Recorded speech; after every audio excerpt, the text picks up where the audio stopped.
Good afternoon, all. Welcome to this virtual public scoping meeting being held on Zoom. The time is now 1 p.m.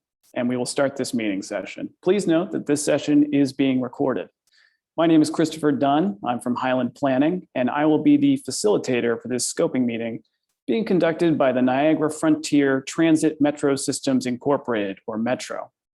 Today, we will provide information about the Metro Transit Expansion Project, describe the project development and environmental review processes, and obtain input from you on the scope of the Environmental Impact Statement, or EIS, being prepared under the National Environmental Policy Act, or NEPA.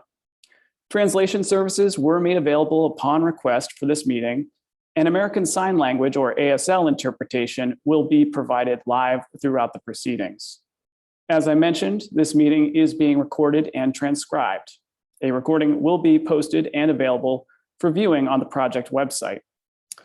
For those who have registered to provide verbal comments, you will have 3 minutes to speak. If you have not registered but wish to submit comments, please submit written comments using the web link or email address provided. Please do not use the chat feature to submit formal comments. Comments submitted via the chat feature will not be entered into the record. You will be called to speak in the order in which you registered. If you have joined the meeting by phone and are registered to provide oral comments, we recommend that you rejoin the meeting using a computer or mobile app if you can. For those only able to join by phone, we recognize that you will not be able to rename yourself or use the chat feature to inform us. You will be unmuted and we will ask you to state your full name. If you do not wish to provide comments, you can simply pass. Otherwise, you will then be given an opportunity to provide verbal comments. Press *6 on your phone to mute and unmute. If you did not register to speak, but would like to, please use the Q&A feature to request speaking time. A member of the project team will confirm with you when your name has been added to the list. Once all those who registered have had an opportunity to speak, and if time allows, we will begin going through the second list.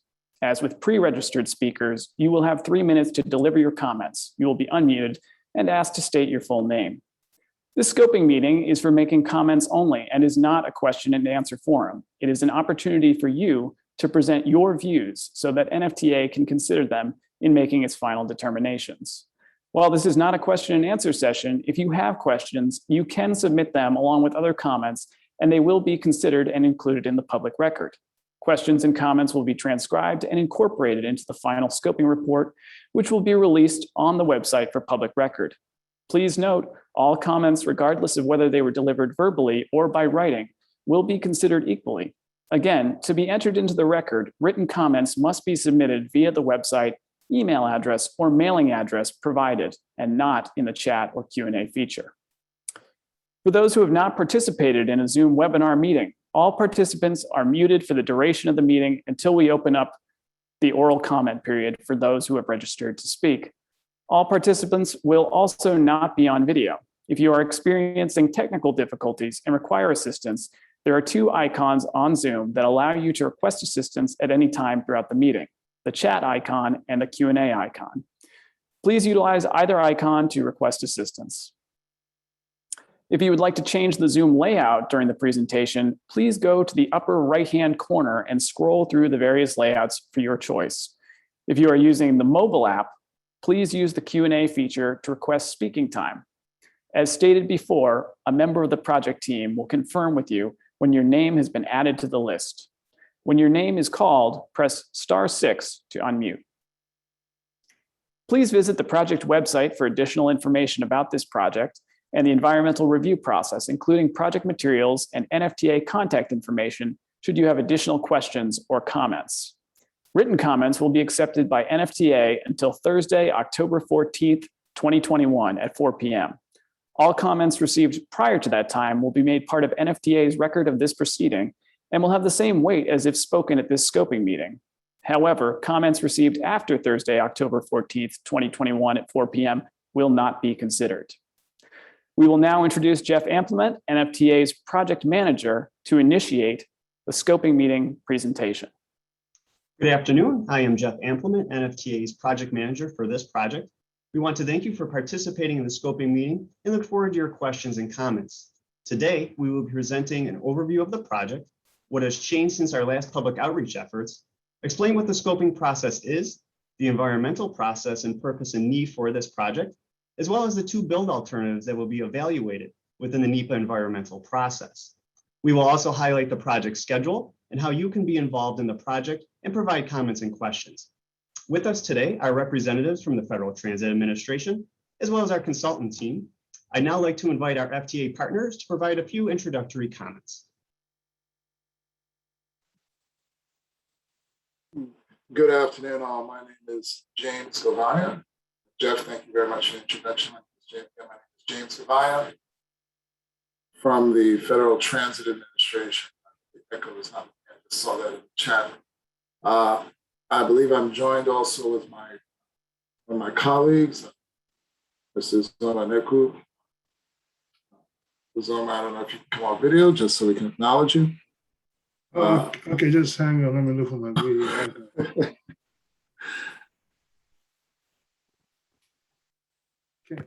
Okay. There we are. Thank you. We are happy to represent on behalf of our regional administrator, Mr. Stephen Goodman, today the FTA, and we thank you for attending this public scoping meeting.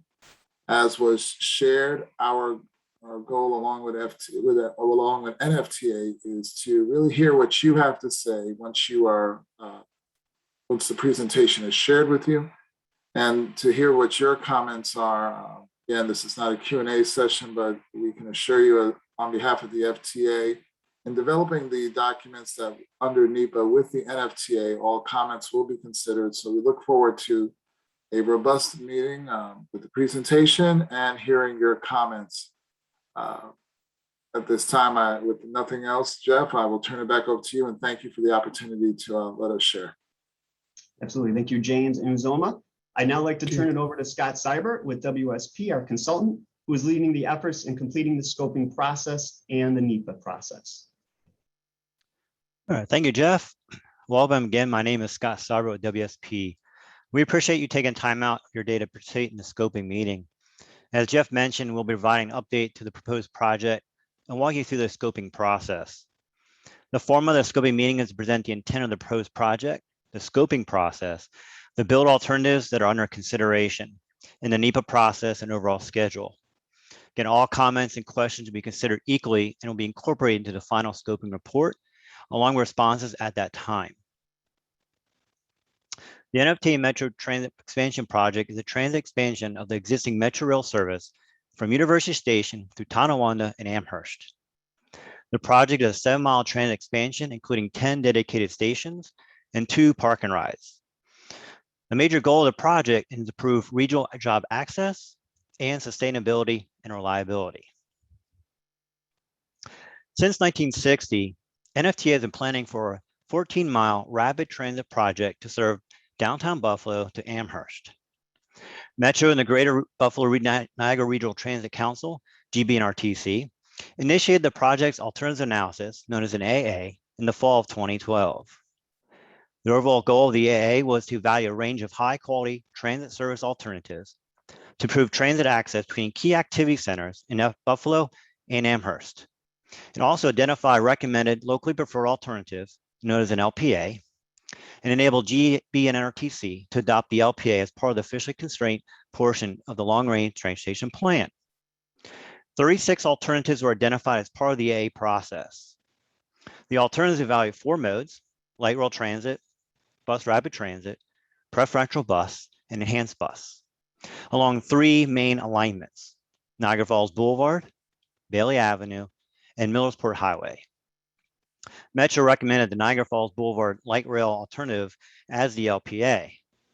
Then Metro, as the lead agency, initiated the environmental review process for the project in 2018, and undertook a review of the environmental, socioeconomic, and fiscal impacts in accordance with the State Environmental Quality Review Act, known as SEQR. The LPA was refined at the outset of the development of the SEQR EIS. The draft SEQR EIS was released in January 2020 and conducted 2 public hearings in February 2020 in order to provide the opportunity to reach the public and solicit input on the DIS. During the comment period of the SEQR DIS, FTA requested lead agency participation, requiring that the environmental review be conducted pursuant to the National Environmental Policy Act, NEPA. And last month, FTA issued a notice of intent for the project, was published in the Federal Registrar, which we are beginning now the NEPA process. So what's changed since the project's last public outreach efforts? FTA has become the lead agency for the project, along with NFTA as the co-lead agency. What's this mean? Now that FTA is the lead agency, all federal projects must meet and follow NEPA procedures. The benefit to this effort is that the project will be able to utilize all efforts conducted during the seeker process. In addition, a second build alternative will be considered in the NEPA process. The EIS will evaluate both a bus rapid transit and a light rail transit build alternative. By completing the NEPA process, the project will position itself to enter into the FTA's New Starts project development, which is the first step in receiving approval for federal capital funding assistance. So what is scoping? The intent of scoping process is allow the public and agencies, both local, state, and federal agencies, to provide their input on not only the purpose and need, but their insight, input, and comments relating to the build alternatives, the environmental impacts and concerns, or the project in general.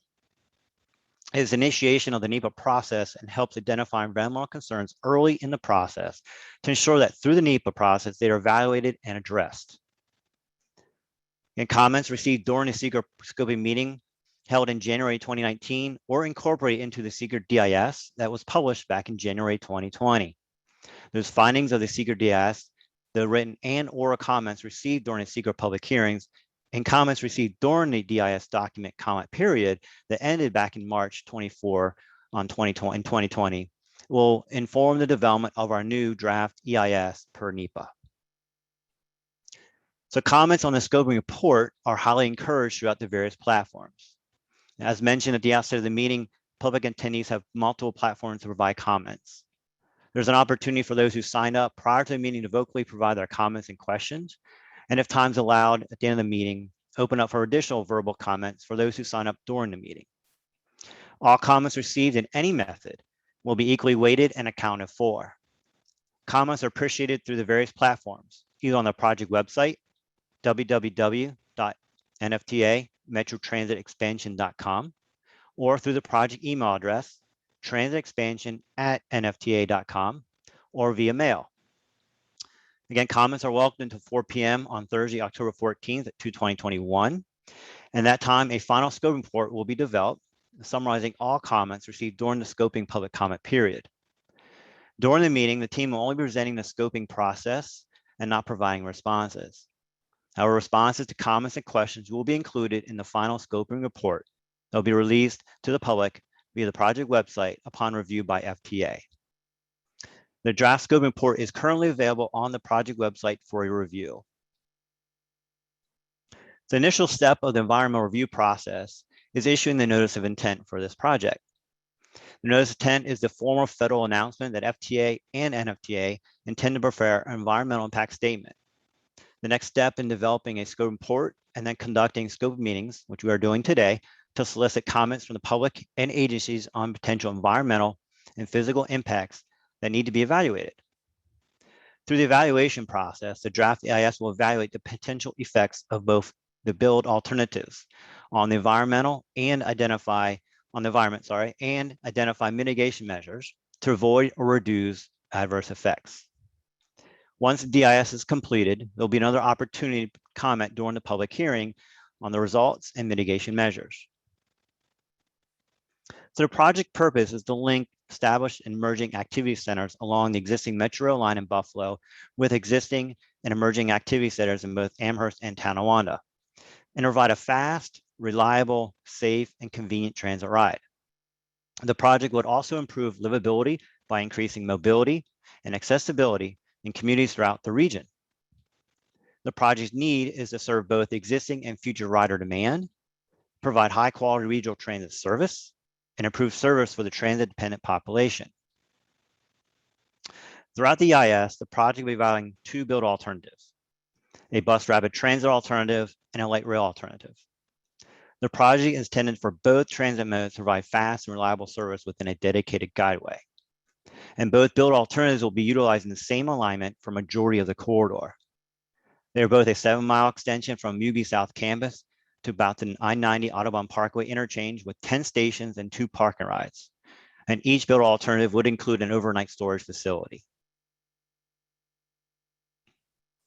So for the light rail transit alternative, the existing system will be extended underground through UB South Campus, under Kenmore Avenue, and then under a small portion of Niagara Falls Boulevard.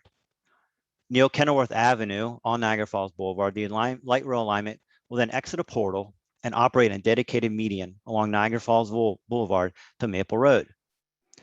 The light rail transit will then traverse through the northwestern corner of the Boulevard Mall and enter in a dedicated median along Maple Road to Sweet Home Road. Through the intersection of Maple Road and Sweet Home Road, the alignment will go under the intersection and then run along the eastern side of Sweet Home Road to Wrench Road. Light rail transit will then cross Beiser Creek on a separate bridge and traverse through the UB North Campus toward Audubon Parkway. The light rail transit will then utilize the northbound lanes of Audubon Parkway to the I-90 interchange and then within the new Muir Woods development. Since state and local agencies are studying the potential conversion of Audubon Parkway to a 2-lane facility utilizing the southbound lanes, the light rail transit alignment will be able to reuse the parkway's northbound footprint. As for bus rapid transit, the alignment will operate the same as light rail with the exception of 2 locations. The first is the riders that will need a transfer from the existing light rail station at University Station to a bus rapid transit vehicle at the bus terminal at University Station. Once on the bus rapid transit vehicle, the bus rapid transit vehicle will then leave University Station and operate in mixed traffic along Main Street, Kenmore Avenue, and onto Niagara Falls Boulevard. Where at Kenilworth Avenue, the light rail transit portal will be located, the bus rapid transit would then enter into a dedicated median and follow the remainder of the light rail transit alignment. The second change is that the bus rapid transit would operate through the intersection of Maple Road and Sweet Home Road and not traverse under the intersection. So as mentioned, the 2 different operational locations are identified in the red circles. The southern end highlights where light rail transit would traverse underground until Kenilworth Avenue, while bus rapid transit would operate in mixed traffic. While at the intersection of Maple Road and Sweet Home Road, light rail transit will be grade separated underground through the intersection, while bus rapid transit would operate through the intersection. So during the environmental review process, the build alternatives will be analyzed within each of the listed environmental factors to identify, if any, potential impacts. The project will rely on previous work conducted during the secret process and expand the analysis for the bus rapid transit build alternative.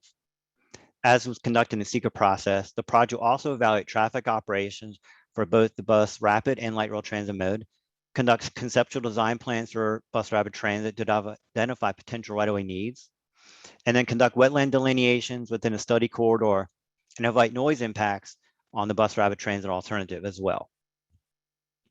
The secret process did identify potential mitigation measures to improve traffic operations within the roadway network. Also reduce impacts due to potential increase in noise decibel levels and improve pedestrian and bicycle connectivity along the corridors of the stations. During the NEPA process, the mitigation measures will be reevaluated and expanded through the analysis of the bus rapid transit build alternative. What are the next steps of the NEPA process? As the schedule identifies on the screen, the scoping period will end on October 14th, 2021 at 4 p.m. and compiling all comments received during that 45-day comment period. The comments and questions will be compiled and included in a final scoping report and released on the website for all to review. Over the next 9 or so months, the secret DIS will be updated along with additional analysis to complete a draft EIS per NEPA and released for review and comment. Another public hearing will be conducted in the fall of 2022, where the public and agencies will have another opportunity to comment on the findings and look at preferred alignment. And the comments will be addressed and any additional analysis conducted prior to developing a final EIS in anticipation of receiving a record of decision from FTA. So as noted throughout the presentation, comments on the scoping report are highly encouraged through the various platforms mentioned earlier. The draft scoping report on the project website and all comments received by any of the prescribed methods will be weighted equally and accounted for and included in the final scoping report. Again, the comment period will close on October 14th, 2021 at 4 p.m. So we now transition to the comment period and allow the pre-registered attendees to provide their comments and questions verbally. Again, you have 3 minutes to provide your verbal comments.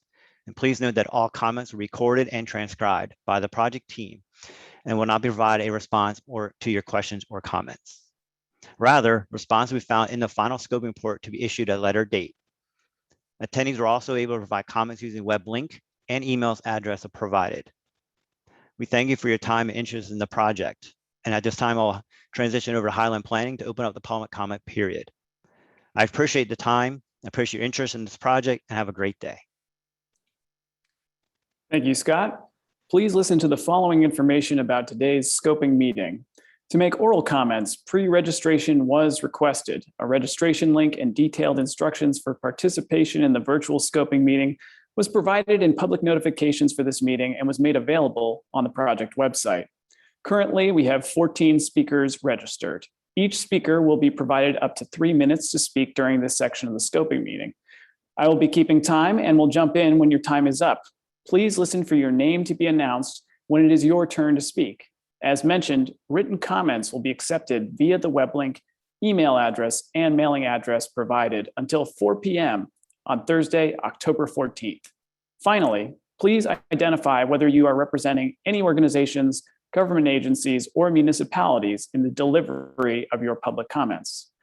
As a reminder, if you did not register to speak but would like to, please use the Q&A feature to request speaking time. A member of the project team will confirm with you when your name has been added to the list. Once all those registered have had an opportunity to speak, and if time allows, we will begin going through this second list. As with pre-registered speakers, you will have 3 minutes to deliver your comments. You will be unmuted and asked to state your full name. Please keep your comments free of personal attacks or profanity. Continued use of inappropriate language will require us to end your speaking time prematurely and move to the next speaker. We will now commence the public comment period, starting with pre-registered speakers. And it appears we have 2 attendees who have called in. I'm just going to read out those phone numbers and allow those attendees to speak so we can identify you. First, we have a 716-901-3418 number. If you could identify yourself.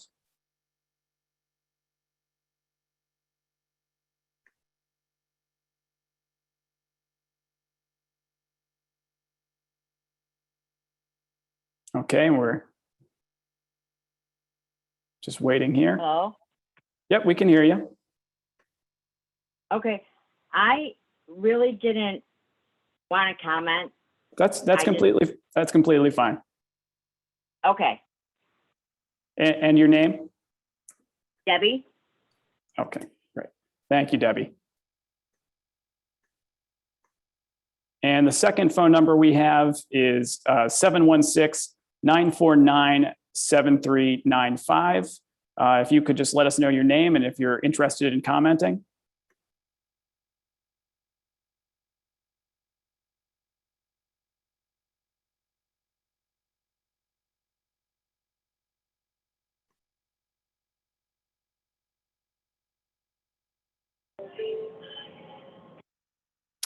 No comment. No comment, and your name, please? This is Courtney. Courtney, okay, thank you, Courtney.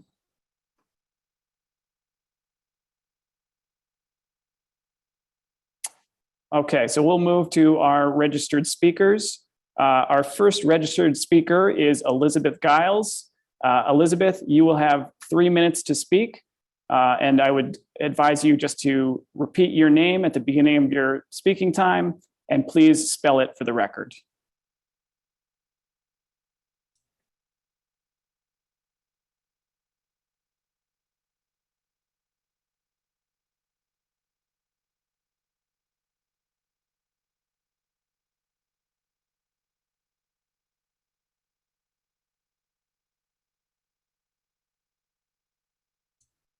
Hello, Elizabeth Giles, Giles, with Citizens for Regional Transit. Can you hear me?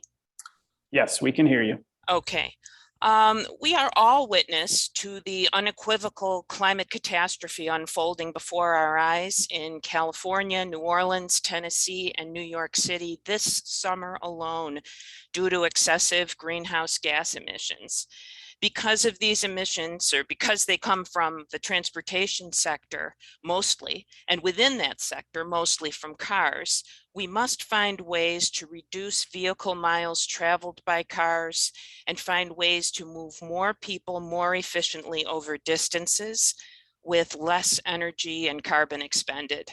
A full 4-car light rail train not only provides a faster, more comfortable and convenient ride than BRT, but has the capacity to move as many people as 12 buses or anywhere from 250 to 600 cars every 10 minutes. Moreover, in Western New York, we already run that high capacity rail transit on clean, renewable hydroelectricity generated by Niagara Falls. What a rare opportunity. The Amherst Metro Rail extension is one of several potential future rail lines that would interconnect this region's highest demand destinations. Augmented by buses and bikeways, it would be the spine of a sustainable, comprehensive multimodal mobility system in Buffalo, Niagara that is not centered around the automobile. We are at a crossroads as a society. And here in Western New York, we're in a position to set an example for other transit systems to aspire to, serving the needs for a cleaner environment, for economic development, and the needs of the disadvantaged, together in one investment that is sure to catalyze more, all while drastically reducing our carbon footprint and providing better transportation alternatives for all demographic groups. As we compare BRT and LRT, I hope that we will compare the carbon emissions produced by these different modes. I hope that we will compare the lifespan of a light rail car versus a bus, even an electric bus, as we're looking at the costs and the environmental impacts. Thank you very much for your time.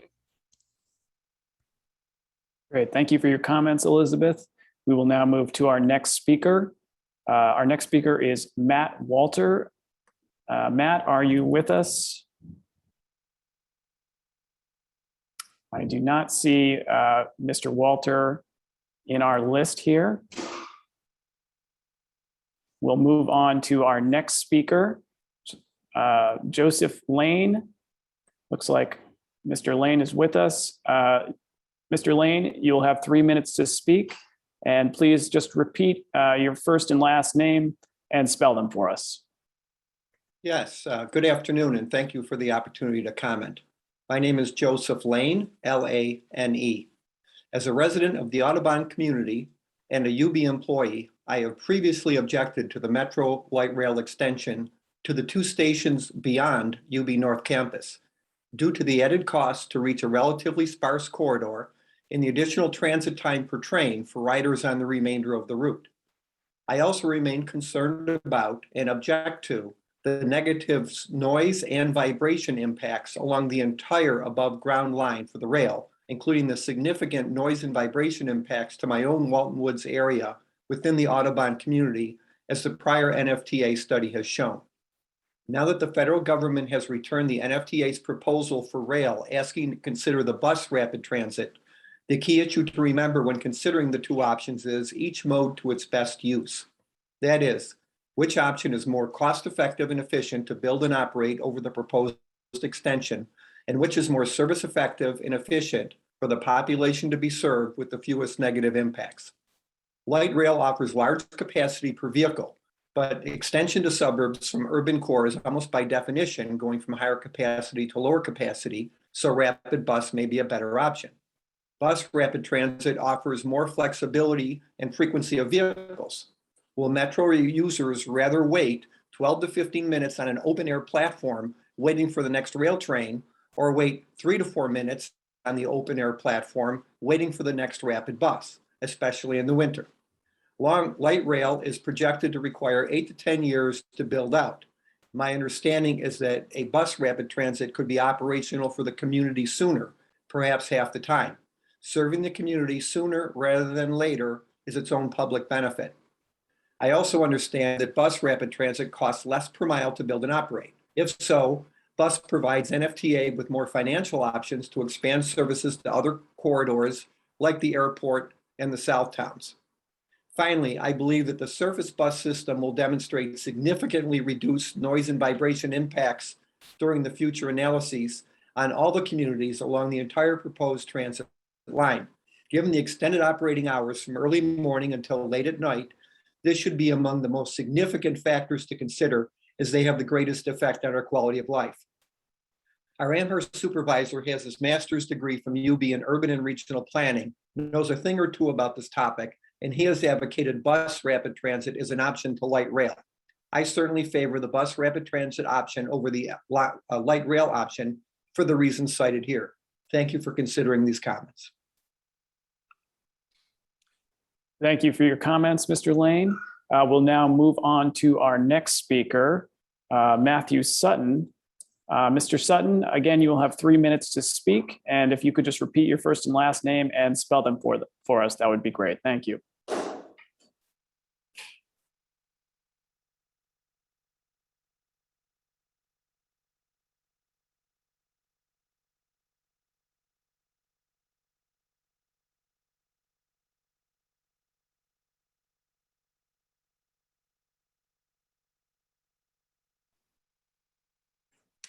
We'll give Mr. Sutton just one more moment here before we move on to our next speaker.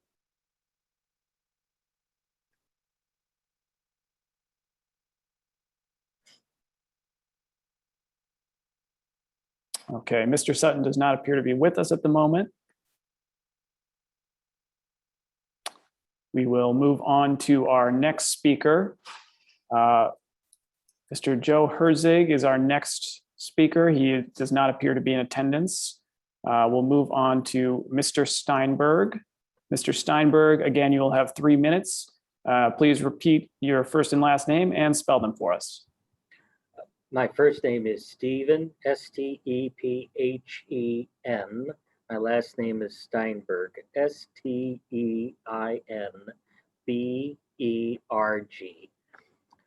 And I want to second Mr. Lane, the guy in Walton Woods, what he had to say. And I want to add some of my own, what I have to say, which I think some of the intensity of the opposition is not making it through in some of these comments. And that is very disappointing that so many people have seen in this not a regional issue, but one that has become extremely personal. We live out in a suburban area. That was a choice we made to do on lifestyle. And now what we have is a small group of people supported by engineers that are trying to repeat the same mistakes that we made with the 33, the Kensington Expressway, and with the 198, the Scajaquada Expressway, and with the 190, the Niagara Thruway. And it doesn't look like anybody is learning a thing here. There's a problem with listening to people that are opposed, that are in the path of your little project. You got a problem in the city of Buffalo, let the city of Buffalo solve it. You got a problem at UB, who everybody doesn't seem to want to mention here. We know who's driving this project. It's UB. And UB throws their weight around all over Amherst, and I am sick of it. The existing bus system that UB has seems to work fine. Why do you want to replace it with a whole other system? I know why, because UB wants to do it on the public dollar. Let UB pay for their own problems. What else have I got? I got a minute left. I just want to reiterate how much this is a very personal issue, okay? It's not about regionalism, okay? It's not about regionalism. And the CRT, the carbon rant team that has been out there promoting this thing from all this time is trying to put this on the backs of everybody else. They've got to back off, and I'm not going away. And I'm not taking no for an answer, and I'll be there at the next meeting too. Thank you for having this presentation. Thank you for your comments. We will now move to our next speaker. Dan L. is our next speaker. Dan, if you will have 3 minutes, if you could just repeat your first and last name and spell them for us. Thank you.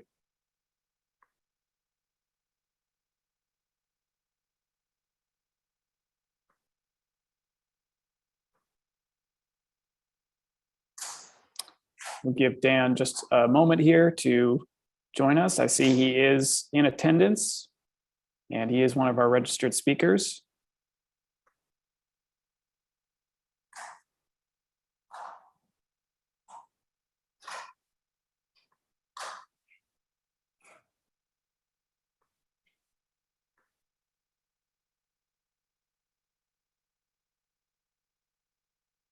Okay, we are not hearing from Dan at this point, so we will move on to our next speaker. Our next registered speaker is Amanda Acker. She does not appear to be in attendance. Our next registered speaker in attendance appears to be Jean Harris. Jean, you will have 3 minutes to speak. And if you could repeat your first and last name and spell them for us, that would be appreciated. Thank you.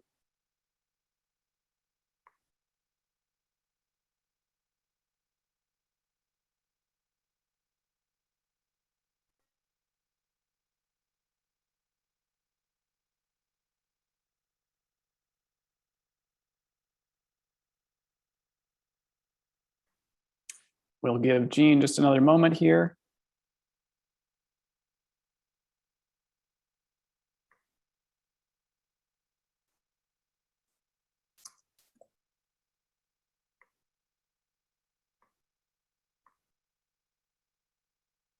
Okay, we are not hearing from Jean Harris. We'll move on to our next speaker.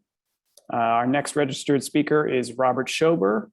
Robert, if you could just repeat your first and last name for us and spell them for us, you will have 3 minutes to speak.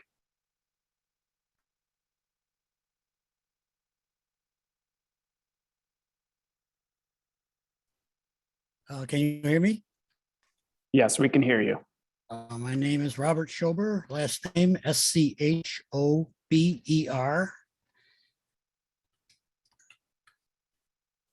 And I wish to speak primarily of the section between Kenmore Avenue and Sheridan Drive, or the northern end of the upper section there. I operate a business on Niagara Falls Boulevard, and I live on Lyndale, which is 3 blocks west of Niagara Falls Boulevard. It's been commented that there will be a single lane northbound and a single lane southbound.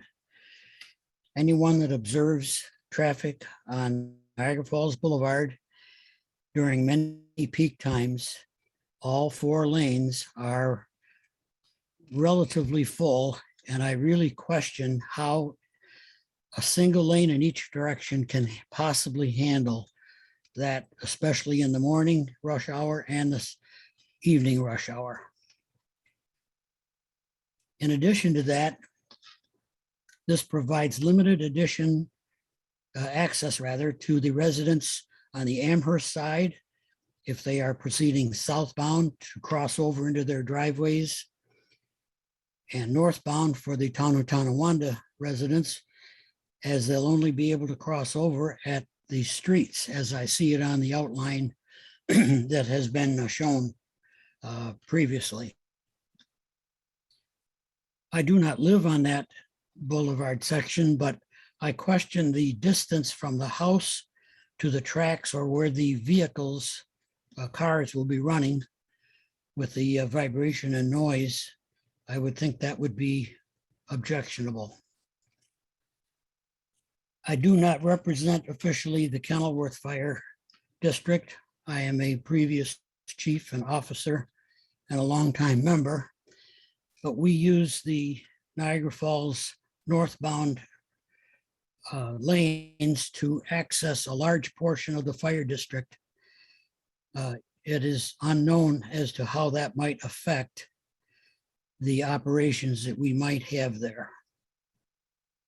It would seem to me the only acceptable method for this section would be underground. I realize the cost is much, much higher, but it seems the surface would destroy the neighborhood in that particular area. Thank you for the opportunity to comment. Thank you for your comments. We will now move to our next registered speaker. Our next registered speaker is Mr. David Kreck. David, I am allowing you to talk and you will have to unmute to speak. You will have 3 minutes. And if you could just repeat your first and last name and spell them for us, that would be appreciated. Thank you. Hi, yes. My name is David Greck, D-A-V-I-D. Last name is spelled G-R-E-K. And I'm a concerned citizen, having grown up in the city of Buffalo near the LaSalle Street Station.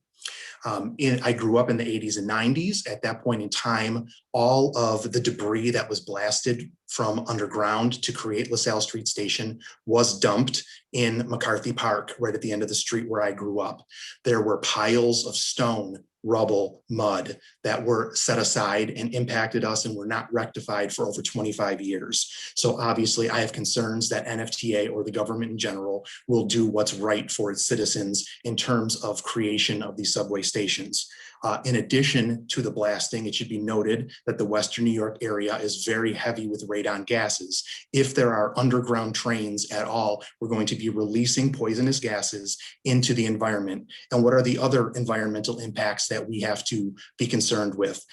From the city all the way out through Sweet Home Road and the Audubon train station where we have forested areas. What is going to be the impact on the native deer, bird, and other animal populations as well? It's going to have a significant impact. Additionally, even if you go above ground, again, you know that the Main Street to Kenmore to Niagara Falls Boulevard area is extremely heavy with car traffic. There is nowhere to put an above ground rail. It should also be noted that upon the creation of the initial train station, which began use, I believe, in the late 70s and the early 80s, it immediately destroyed downtown Buffalo. Without the option to drive cars on Main Street downtown, it immediately impacted the entire retail and business community. As a result, it's going to have a negative impact on the boulevard as well. It's going to choke out the existing businesses that are barely starting to recover, even as the Boulevard Mall right now is suffering and is subject to redevelopment. So whether it is an underground train station or above ground, it's going to have negative impacts both on the economy and the environment. I grew up on a dead-end street right by a park. I know firsthand. We also haven't talked about the additional impacts of crime as a result of this. Having grown up in the city, having taken the train multiple times, I know the criminal element that exists within the train stations. I've seen drug deals go down in train stations. And when you leave the train station as well and step foot off of the train station grounds, there are criminals lying in wait. I was robbed as a student at Canisius College, walking home from the train station, walking home from the LaSalle Street train station in the 90s. So there are significant environmental impacts as well as criminal impacts. Thank you.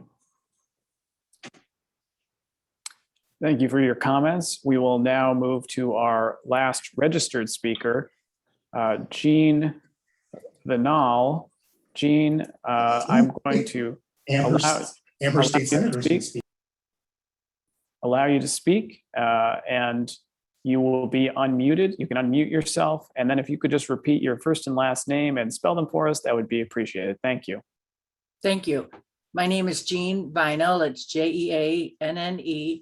Last name is Vinal, V like Victor, I-N-A-L. I'm a legislator from District 5, which encompasses 75% of Amherst.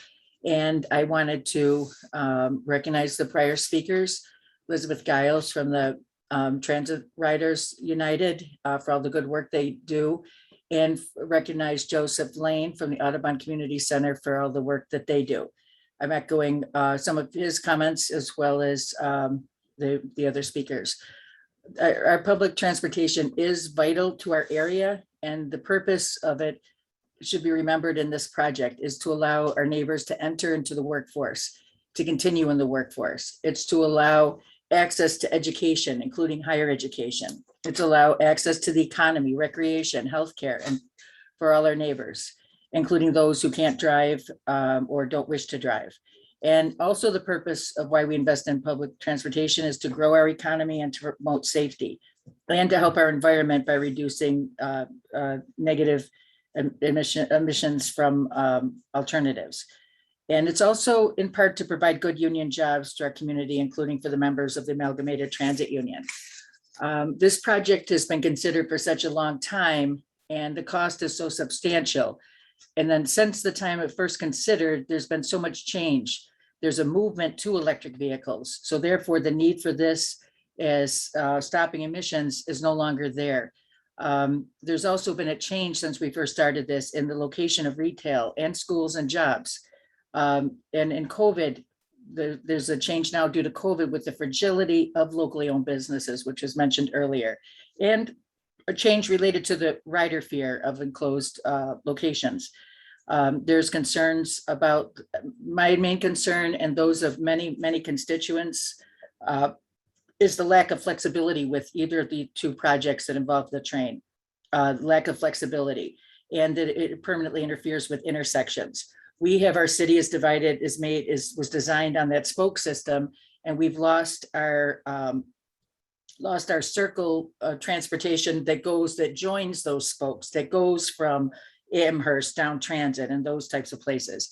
That like the other speakers, that I do think that we need more public transportation, but we need that in the form of more buses, more structures, more routes, and to have those routes be mindful of locations of jobs, locations of classrooms, so that our citizens can utilize those resources and serve the purpose of why we're investing so much into our public transportation.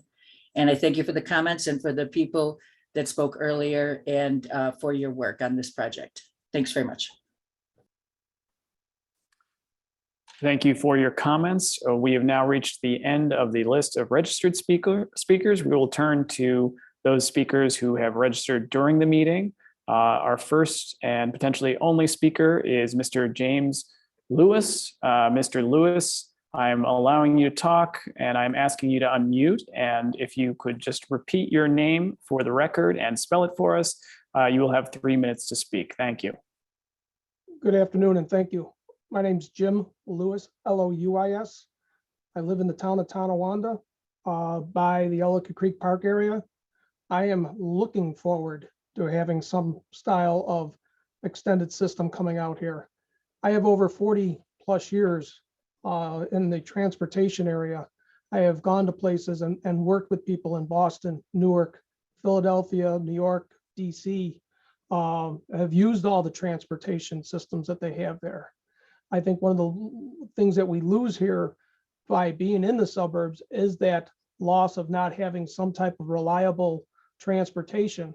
I am happy to see the idea of a park and ride towards the end of Audubon for people like myself who would like to go downtown but don't want to make the entire trip downtown, either because of the hassle, saving fuel, is to be able to go to a park and ride, get on, and then head downtown, come back and come to our home. I grew up in Buffalo also, as one of the other speakers did, right off of Main Street when all the questions on the original section went on. We were hearing the same items of the blasting problems, the noise. You're going to hear the trains all hours of the night. We never heard those. I am looking forward to something here, either being light rail or a bus system. In Boston, they have a bus system that, of course, runs on electric on the part of their lines. We need to do something and think a little forward. I understand the people's concern about it running through parts of Audubon, but I think some of the concerns could be more, maybe a little more explanation might be able to knock those fears down. Personally, I wish the thing went up farther up Niagara Falls Boulevard, but I do like the proposal, and I hope we see something, at least in my lifetime. So I thank you for your time.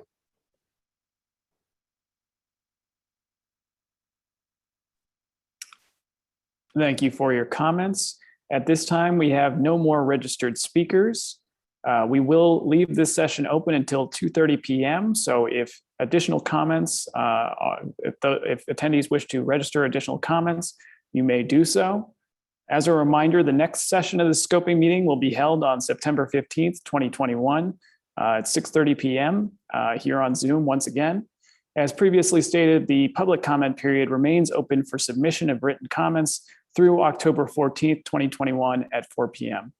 So once again, thank you for attending. And if you have additional comments, this session will be open until 2:30 p.m.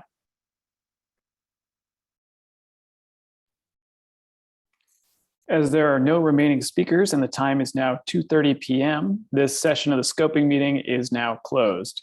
The next session of the scoping meeting will be held this evening, September 15th, 2021 at 6:30 p.m. here on Zoom. As previously stated, the public comment period remains open for submission of written comments through October 14th, 2021 at 4 p.m. Thank you for joining us and have a good evening.